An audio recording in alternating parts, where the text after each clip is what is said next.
Okay, so what happens when the guy who's basically immortal finally starts to feel, well, old? Today, we're jumping into an absolutely incredible Wolverine story. Old Man Logan, The Last Ronin. This is all about a Logan who's seen better days, a hero totally out of place in a world he barely recognizes, getting dragged into one last absolutely brutal fight for his own soul. So, the story kicks off with something you almost never see with Wolverine: peace. He's in this quiet little cabin, snow all around. For a guy who's lived a life of nonstop war, this kind of quiet is fragile. He's trying so hard to hang on to it. But, come on, we all know peace and Logan just don't mix for long.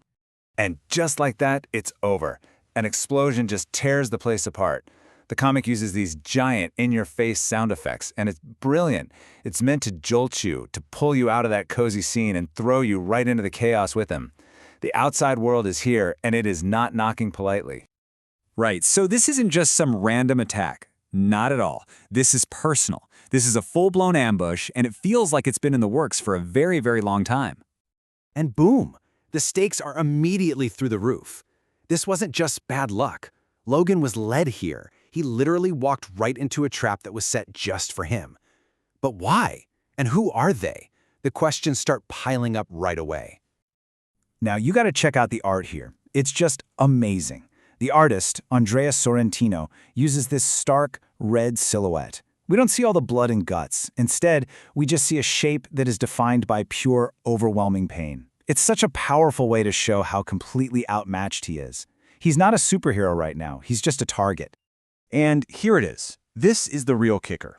The one thing that has always made Wolverine who he is, that famous healing factor, it's failing him. He's old, he's tired, and this poison is actually working. For maybe the first time in 100 years, Logan can actually die. The threat is 100% real. So, the ambush works. They capture him and they throw him into the dark. And his prison?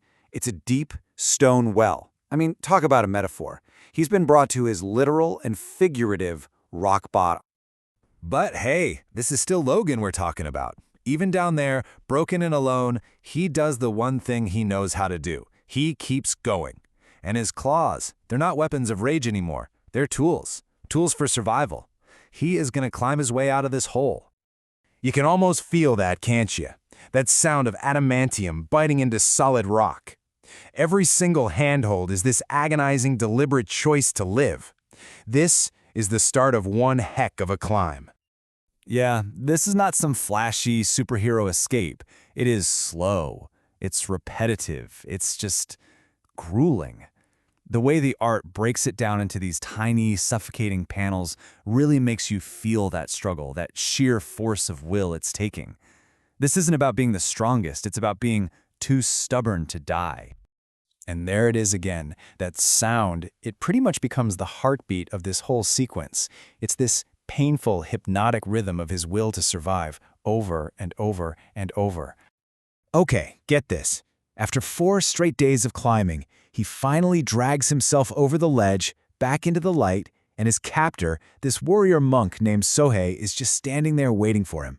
He wasn't escaping. He was being tested. They watched him climb the entire time.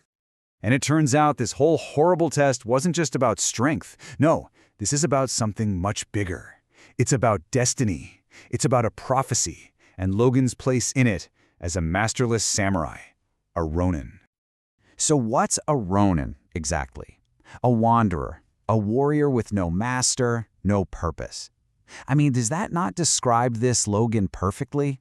The X-Men are gone, his entire world is gone, he's just adrift, a weapon with no war.